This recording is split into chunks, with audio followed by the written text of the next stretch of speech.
করাবো, এইগুলা করা যাবে না।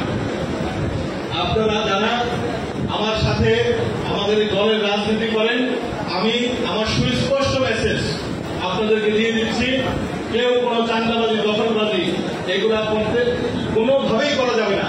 এবং আওয়ামী লীগের লোকেরা চেষ্টা করবে তারা অনুপ্রবেশ করে আমাদের বদনাম করার জন্য, দুর্নাম করার জন্য, অপকর্ম করার জন্য, আমাদেরকে বিপদগামী করার জন্য, তাদেরকে কোনোভাবে সুযোগ দেওয়া যাবে না।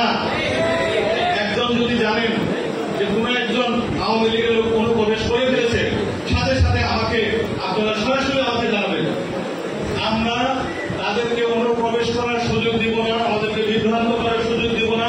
শক্ত হাতে আমরা এই আওয়ামী লীগকে দমন করব। কেন? তারা খুনির দল, খুনি হাসিনা পালিয়েছে, কিন্তু তার দোষরদেরকে রেখে গিয়েছে। আমাদের সামনে এখনো পথ চলা অনেক পথের বাকি, অনেক সময় বাকি। আমাদের ধৈর্য সহকারে বুদ্ধিমত্তার সাথে সামনে এগিয়ে যেতে হবে। ইনশাআল্লাহ আমরা আশা করি আমরা সকলে যদি ঐক্যবদ্ধ থাকি,